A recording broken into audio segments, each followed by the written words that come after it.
Hello and welcome to the VisualCalcs Section Properties Calculator tutorial. My name is Derek, creator of VisualCalcs. I'm going to walk you through the creation of a simple shape that should hopefully give you an idea of how to use all the different tools available to you in this software. So let's get started. You'll notice that there are kind of three different areas in this software. There's the main drawing area and the tools menu. And up here we have the info ribbon. So the info ribbon will give you contextual help based on the mode that you're in. So right now you can see that we're actually already in the lines mode.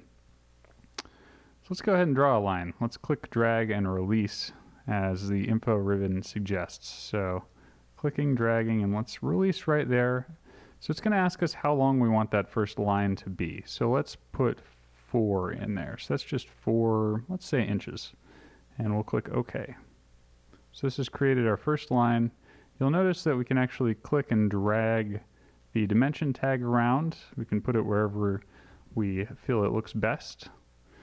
Let's draw another line. So this little blue dot will appear whenever you are able to snap to an endpoint. So to make this a coincident corner, let's go ahead and click on that blue dot and then drag down here. You'll notice that lines are actually able to snap to these different suggested lines.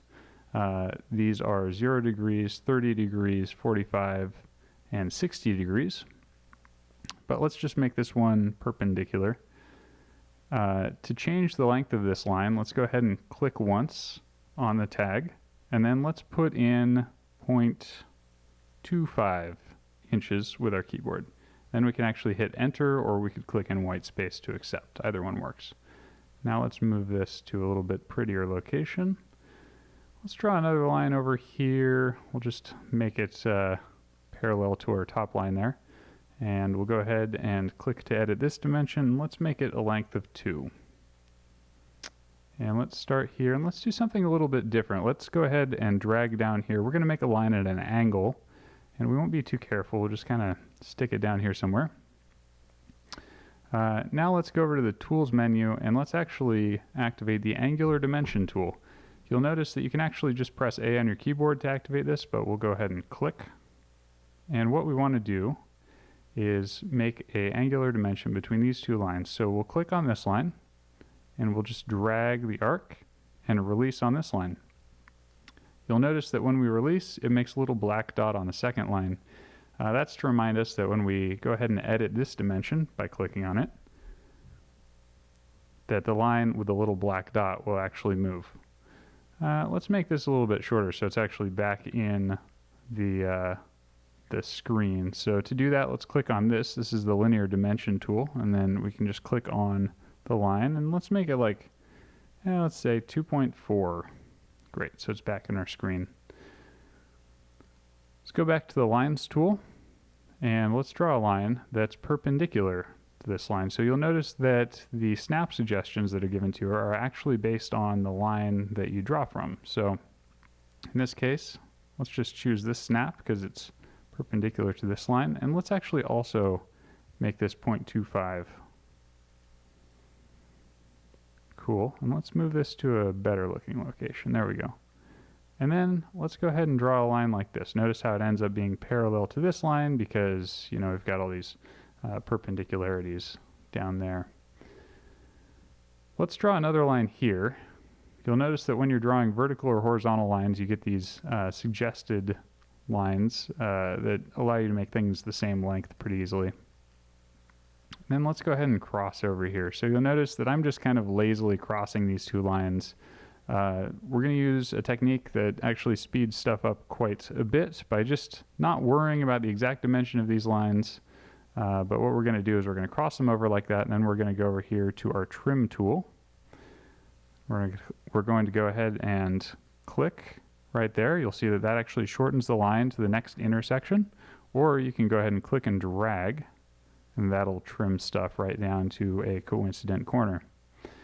All right, so we've got the basic shape going on here. Let's do something real quick to go ahead and define the distance from this top line to like the bottom of this particular part of the shape. To do that, let's use a construction line. So construction lines are drawn exactly like normal lines, but they're completely ignored in the analysis. So they're really nice when you Need to dimension between two locations, but don't want that to actually become a part of the shape that's analyzed. So let's click on this and let's say, why don't we make this exactly 2 inches?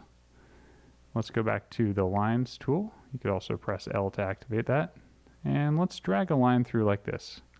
So what I'm doing is I'm actually just making the bottom of this particular segment a particular dimension from here to here. And that particular dimension we can access by clicking the linear dimension and then clicking on this. And we can see that it's 2 inches. So let's clean this up using our trim tool. Come down here and trim off all of that excess stuff. And let's just get rid of this line too, it's kind of ugly. The next thing let's do is create some fillets on this shape. So go ahead and click on the fillet tool. Notice that it asks you what the radius should be for the fillet. So let's go ahead and make these some 1/4 inch fillets, 0.25. And you'll notice when you hover over points, it actually gives you a preview of what the fillet would look like if it were made on that point. And if you click, it'll create the fillet. So let's make these couple of fillets. So those are looking good. Let's edit the linear dimensions a little bit so that we can kind of have an idea of what this looks like after the fact if we wanted to recreate it. Let's go ahead and show this linear dimension. I don't know. How about this linear dimension?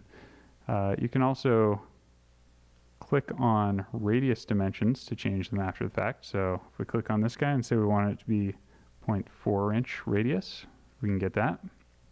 And that's looking good.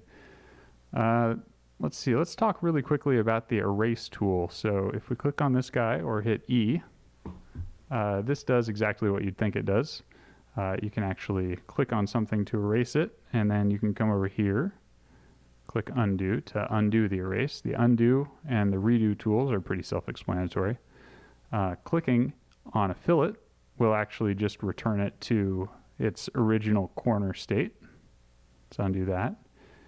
You can also box select delete. So if you have both ends of a line inside this box, it'll just go ahead and delete it. But we didn't really want to, so let's undo that. All right, let's also hide some of these dimensions. I think that was a poor aesthetic decision. These are actually quite busy right now.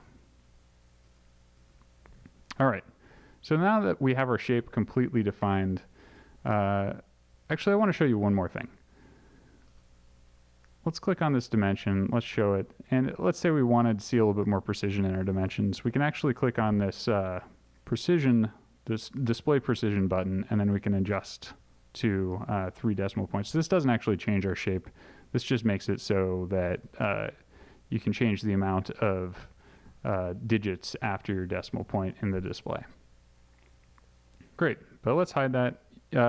You can also hover over things and press delete to hide or delete them, similar to the erase tool. It's a little bit of a shortcut.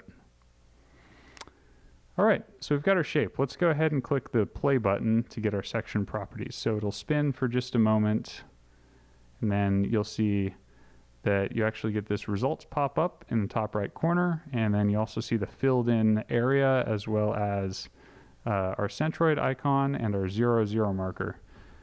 So there's a more thorough description of these results. If you click on this question mark, it'll walk you through what exactly each one means, but the area, that's pretty obvious. That's just the mathematical area of the interior of this shape. CX and CY are the distances, X and Y distances from the 0, 0 marker to the centroid. And then these guys, IX, IY, are our moments of inertia around the X and the Y axis. Theta is the angle between the XY coordinate system and these principal axes. And then IP1 and IP2 are the moments of inertia about those principal axes. Again, go ahead and click on this icon to get a little bit more information on that stuff. But let's go ahead and close out of this. And the last thing that I want to show you is that if you've drawn something and you want to create something that's new, you might want to go ahead and save it. That process is pretty self-explanatory. But you can just go ahead and click this clear button, and that'll bring you right back to where we started. So with that, I recommend that you actually open up the VisualCalcs section properties calculator in one window, this video in another window, and just go ahead and follow along, and you should have a pretty good idea of how to use the software in a matter of minutes. If you have any questions, please don't hesitate to go ahead and click this question mark. That'll take you to the support page. And beyond that, we're always happy to answer any questions you have through our contact form. Thanks for watching and have a great day.